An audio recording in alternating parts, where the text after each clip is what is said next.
గొల్లపల్లె నిజంగా అన్నట్లు గొల్లపల్లె లేకపోతే హిందూపురానికి కూడా గొల్లపల్లి నుంచి మీరు అపర భగీరథులు అవుతారు.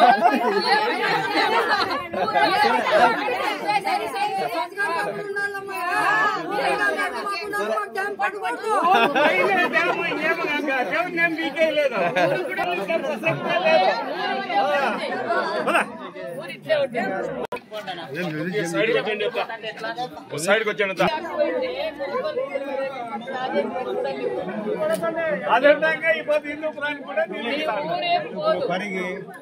మాట్లాడతా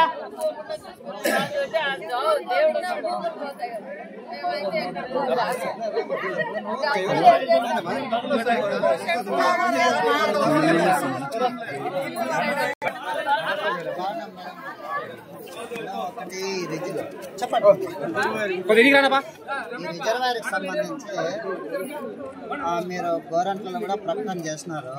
ఈ సందర్భంగా ఏమంటే ఈ గ్రామస్తులందరూ ప్రభుత్వ హయాంలో కూడా రిజర్వాయర్ ప్రకటన వచ్చినప్పుడు రాజకీయాలకు అతీతంగా అందరూ కూడా ఏకమయ్యి రిజర్వాయర్ వద్దు, మా భూమిలో మా బావులో మాకు నష్టం చేయదండి అనే పద్ధతిలో నిరసన చేసినారు.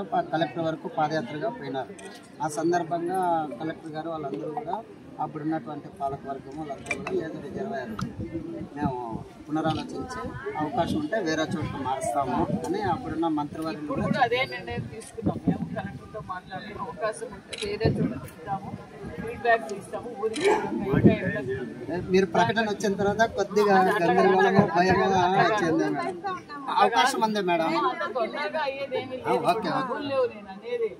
మేము డిస్కషన్ చేసాము, ఖచ్చితంగా రిజర్వాయర్ చేస్తాము, కానీ గుడిపల్లి కాడ చేస్తాము అనేది ఏం లేదు.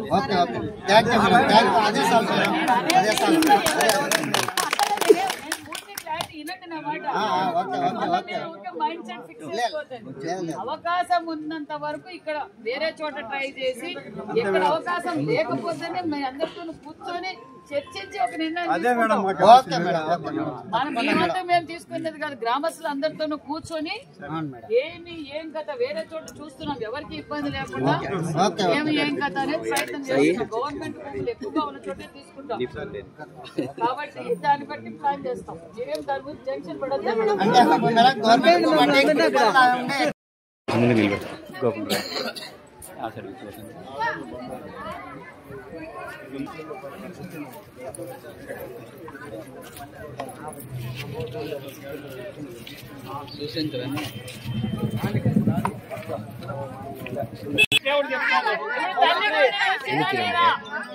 తల్లికోనే వచ్చింది, అందరికి ఫ్రీ గ్యాస్ వచ్చిందా, ఫ్రీ బస్ ఎక్కినారా, అన్నదాత సుఖీభవ వచ్చిందా. మీ డ్యామ్ కూడా సర్వే చేస్తున్నాం, ఇంకా ఏం ఫైనల్ కాలేదు. నేను అనేది ఏమంటే ఎక్కడైతే అవకాశం ఉందో వేరే చోట మీకేమి ఇబ్బంది కలగకుండా వేరే చోట ఎక్కడ అవకాశం ఉందో అంత సర్వే చేపిస్తున్నాం. మీదే ఏం ఫైనల్ కాలే. ఎక్కడ చేసినా అది గుడిపల్లి రిజర్వాయర్ అంటారు, ఇదే అని కాదు. దానికి నామకరణం గుడిపల్లి రిజర్వాయర్ కాబట్టి ఫ్లోలో అట్లా వస్తుంది. మేము డబ్బులు ఇచ్చి కొనే పరిస్థితుల్లో లేము ఇప్పుడు. కాబట్టి ఎక్కడ గవర్నమెంట్ భూములు ఉన్నాయా అని చూసుకుంటాం. అవన్నీ కాకపోతే మీతో అంతా కూర్చొని గ్రామసభ పెట్టి చర్చించి మీ అందరి నిర్ణయం బట్టి తీసుకుంటాం. అర్థమైందా? ఇప్పుడు గొల్లపల్లి రిజర్వాయర్ లేకపోతే మనకు నీళ్లు ఉంటాయన్నా, వాళ్ళు గొల్లపల్లి అట్లా నింటే గొల్లపల్లి రిజర్వాయర్ వాళ్ళు ఈరోజు గొల్లపల్లి వచ్చింది కాబట్టి ఈరోజు మనకి గ్రౌండ్ వాటర్ అంతా పెరిగింది. తాగే సమస్య లేవు, పంటలు పెట్టుకోవడానికి సమస్య లేదు. హిందూపురం వరకు నీళ్లు పోతున్నాయి.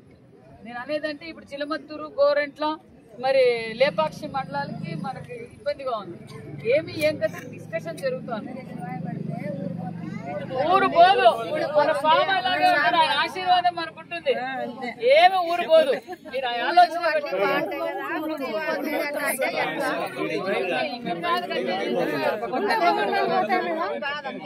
గుడి ఏం పోదు, ఊరు పోదు.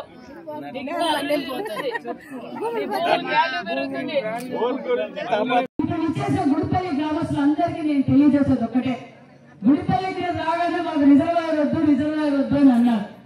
అమ్మ, గుడిపల్లి రిజర్వాయర్ అని గతంలో ప్రపోజల్ ఉంది కాబట్టి ఫ్లోలో గుడిపల్లి రిజర్వాయర్ అని చెప్పి మాట్లాడారు. నేను అనేది సాధ్యమైనంత వరకు గుడిపల్లికి ఊరికి ఎలాంటి ఇబ్బంది ఉండదు. మన రంగనాథ స్వామికి ఆయన ఆశీర్వాదం మనకి ఎప్పుడూ ఉంటుంది. మన ఊరి వరకు ఎలాంటి సమస్య ఉండదు. ఇంకా ఏదైనా గవర్నమెంట్ భూములు ఉంటే పరిశీలిస్తున్నాం, ఇంకా ఫైనల్ కాలేదు, పరిశీలిస్తున్నాం.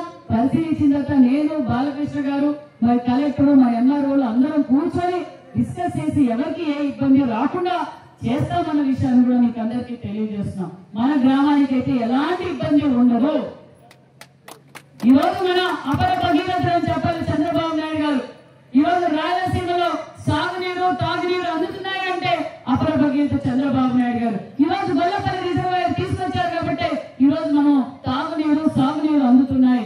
హిందూపురం వరకు తాగునీరు వెళ్తున్నాయి, మడక్సిర వరకు కూడా సాగునీరు, తాగునీరు వెళ్తున్నాయంటే మనకు రిజర్వాయర్ రావడం వల్లే. కాబట్టి మీకు ఎలాంటి ఇబ్బంది కలగకుండా మీతో గ్రామ సభ పెట్టి మీతో చర్చించిన తర్వాతే నిర్ణయం తీసుకుంటామని కూడా గుడిపల్లి గ్రామస్తులందరికీ తెలియజేస్తూ మరి ఈ కార్యక్రమాన్ని ఎంత విజయవంతం చేసిన మరి కూటమి నాయకులకు అందరికీ పేరు పేరున నమస్కారాలు తెలియజేసుకుంటూ